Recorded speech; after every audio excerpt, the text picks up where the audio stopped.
So you're in the market for a new two-row SUV but don't know exactly which size fits your needs best. Well, today I have the two most popular choices in the two-row segment from Hyundai, and that is the Hyundai Tucson and the Hyundai Santa Fe.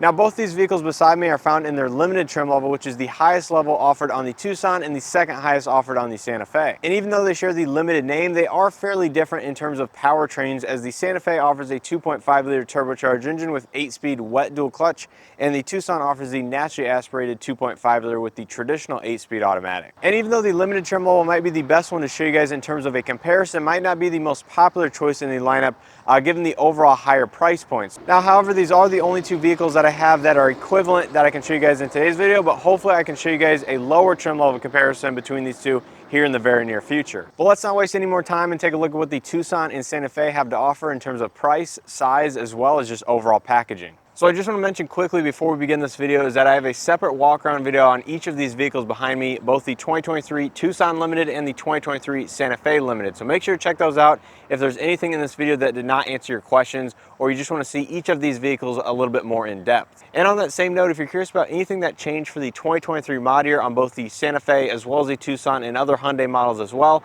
make sure to check out that dedicated video where I cover all the different trim levels in each model to show you exactly what changed. So the vehicles in front of us today are a 2022 Tucson Limited identical to the 2023 model year and a 2023 Hyundai Santa Fe Limited, both finished in Portofino gray. So this is technically a 2023 side-by-side comparison. So I don't want to focus too much on doing a walk around of each video, as I do have separate dedicated videos for that on the channel. However, I do want to touch on the size difference between these two, because people very well might be cross-shopping the Tucson and the Santa Fe depending on what you need for your family and just the overall space that you desire. But like I mentioned, there are some key differences that I do want to touch on in this video. So starting over here on the Tucson is technically a compact SUV. However, it is one of the larger compact SUVs in the segment. So in terms of the overall interior volume as well as the exterior physical size, it is going to be on the larger side of the segment. But here on the limited trim, you will find full LED lighting up front with the dark chrome accented grille. The limited is not going to get the body color trim that is available on the N-line trim of the Tucson. However, that does sit below the limited in terms of features and options. But yeah, overall, the size-wise, it's going to be one of the larger compact SUVs and somewhat smaller than the Santa Fe over there. But overall, like I said, it still offers quite a bit of interior volume.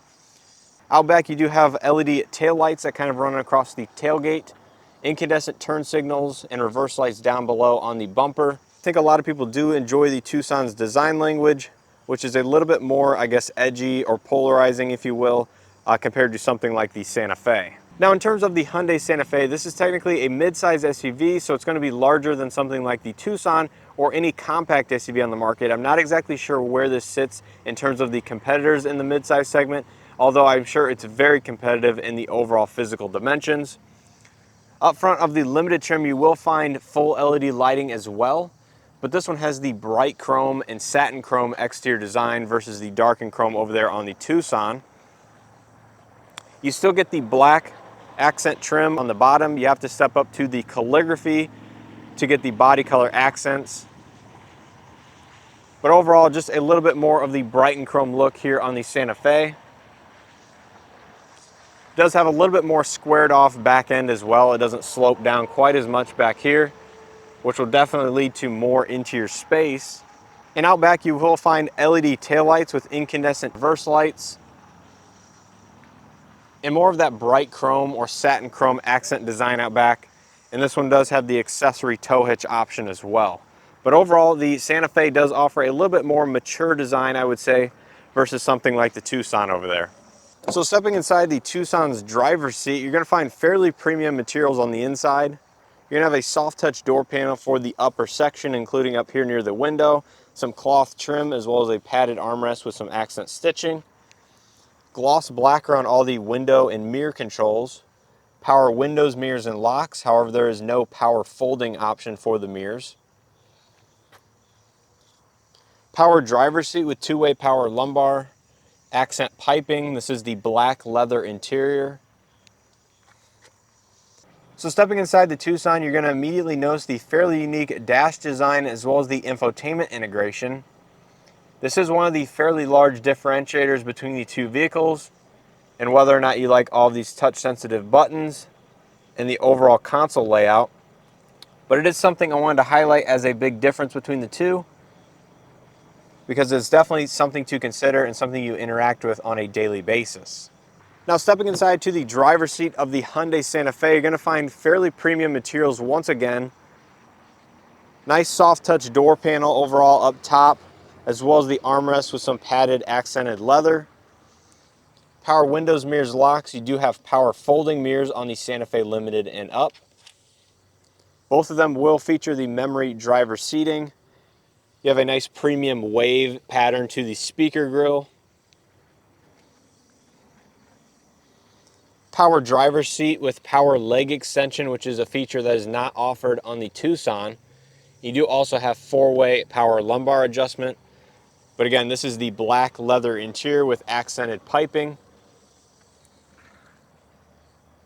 So here on the inside of the Santa Fe, I'm going to say this is a little bit more of a traditional design in terms of the overall layout of the dash, as well as the infotainment and all of the controls for the vehicle.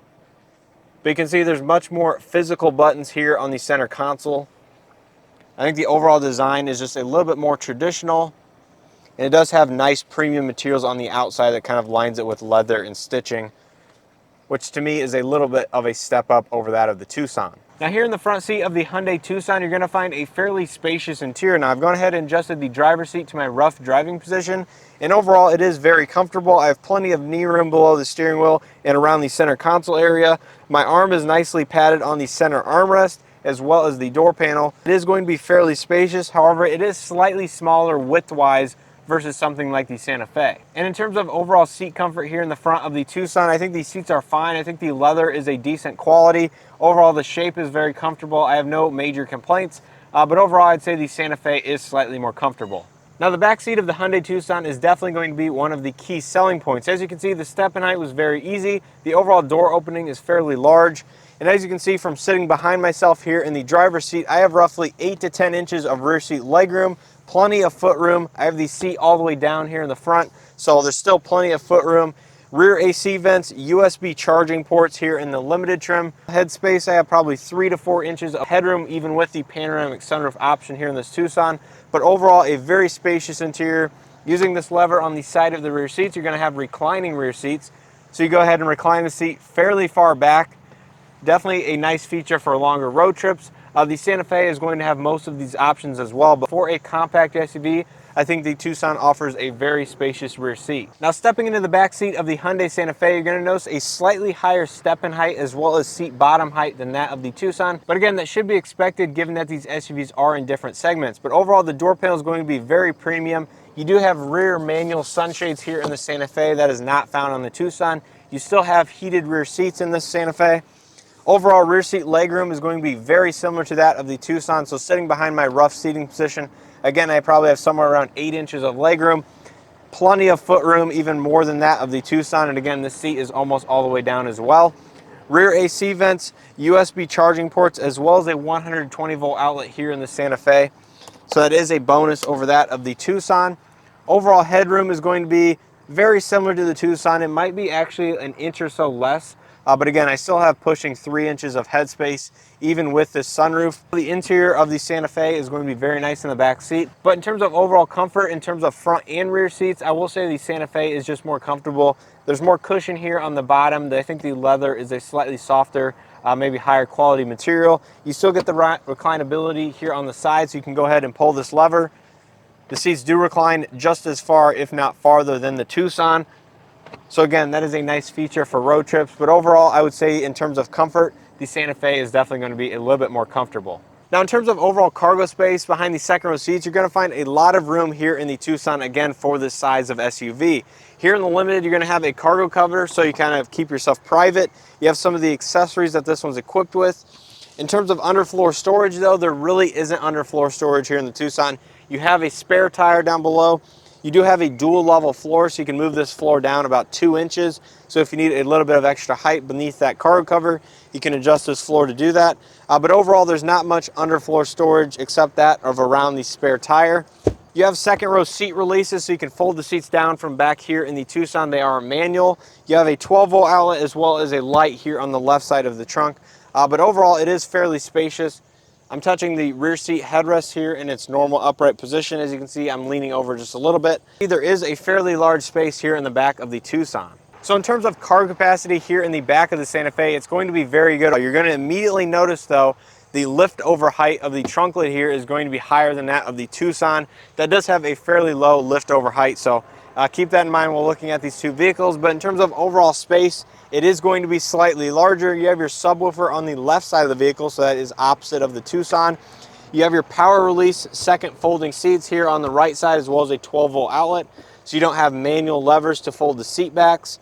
You have a little storage cubby on the right, as well as some extra speakers back here. In terms of underfloor storage though, you have lots of space here in this first cubby, as well as your tire mobility kit. So only certain Santa Fe's come with actual spare tires. The upper trims and some of the hybrids as well come with tire mobility kits. So again, it just depends on the trim level. But tons of storage space here. You can see there is a big box for some of the accessories. And you might be thinking, well, that's all the underfloor storage, right? No, not in the Santa Fe. Under this second storage bin, you have 3 massive cubbies up there that are probably 2 feet by 14, 16 inches wide and 8 to 10 inches deep.